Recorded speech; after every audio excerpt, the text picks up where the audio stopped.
Viserys Targaryen is dead. For 2 decades, his eldest daughter, Rhaenyra, was prepared to succeed him. He had even summoned the lords of Westeros to King's Landing, where they swore holy oaths to uphold her claim and defend her eventual ascension. This timeline and scale visualizes the foundation of a looming constitutional crisis. On one side, we have the precedent set by the Great Council of 101 AC. This ruling established that the Iron Throne could not pass through a female line, providing Aegon II a firm legal foundation to seize the crown. But Viserys never officially revoked the oaths he demanded for his daughter. The kingdom is left with 2 contradictory legal truths: the binding promises sworn to the chosen heir, and the precedent of male inheritance favored by the lords. Because Westeros has no independent legislature or Supreme Court to untangle these conflicting decrees, there was no peaceful mechanism to break the deadlock.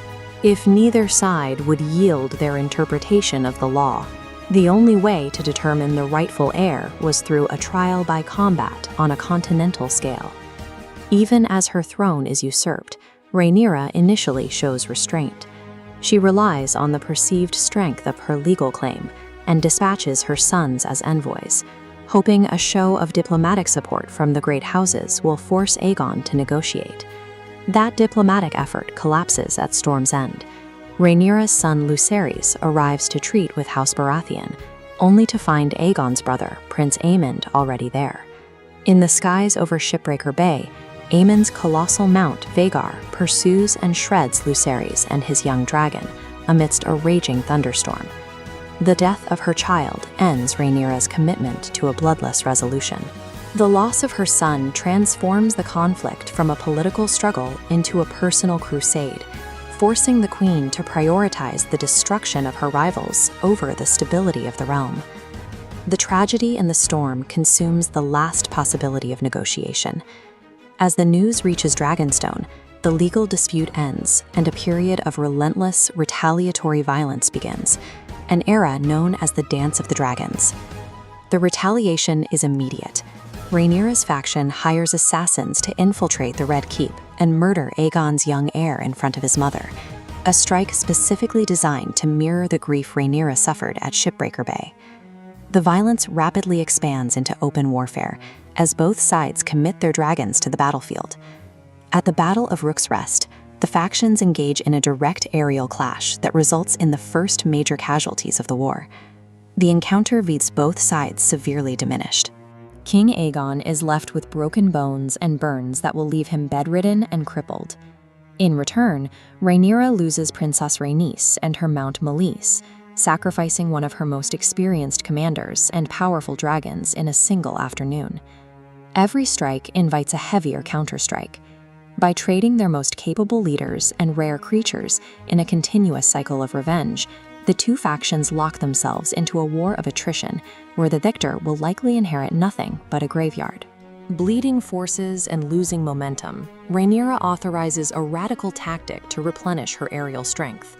The strategy is known as the Red Sowing. She invites dragon seeds, individuals of common birth with rumored Targaryen ancestry, to attempt to claim the riderless dragons on Dragonstone.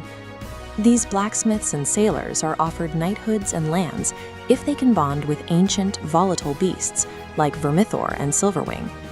This map illustrates the immediate tactical advantage this move produces. With a naval blockade cutting off the capital's supplies by sea, the addition of the new dragon riders gives Rhaenyra the overwhelming strength needed to converge on King's Landing and force the city to surrender. But even this victory is marred by tragedy. During the naval battle of the Gullet, Rhaenyra's fleet takes heavy losses, and her eldest son and heir, Tycharius, is killed when his dragon is brought down by crossbow fire. Rhaenyra finally captures the Iron Throne, but the victory is hollow. The rapid succession of her children's deaths has changed her, transforming the grief of a mother into a hard, defensive shell that will define her rule in the capital. Ensconced in the Red Keep, Rhaenyra's rule quickly turns into a nightmare for the city. Consumed by suspicion, she orders summary executions of perceived traitors and enacts crushing taxes to fund the ongoing war, further impoverishing a population already near starvation. The small folk, pushed to their limit and living in constant fear of the dragons housed within the city, eventually turn on their queen. A spontaneous uprising begins in the streets, fueled by a collective desperation that no amount of soldiers can contain. The riot reaches its climax at the dragon pit. Driven by a terror of dragonfire and the fury of those with nothing left to lose, the mob floods the structure. They storm the dark caverns, hacking at the chained reptiles, until the creatures that once defined Targaryen power are dead. These symbols of Targaryen supremacy were eradicated by the very people Rhaenyra's tax collectors and soldiers had spent months suppressing. The commoners of King's Landing, not a rival army, stripped the dynasty of its greatest weapon. Abandoned by her subjects and having lost her dragons, Rhaenyra is forced into a desperate retreat back to her stronghold on Dragonstone. She arrives as a fugitive, hoping to regroup, only to find the island has already fallen. Rhaenyra is captured by her brother, Aegon II, who has been hiding on the island.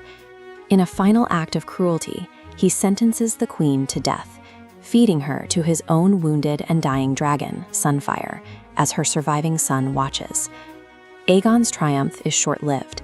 He is assassinated by his own council shortly after returning to the capital. This leaves Rhaenyra's traumatized son, Aegon III, to inherit the Iron Throne and rule over the ruins of a broken kingdom.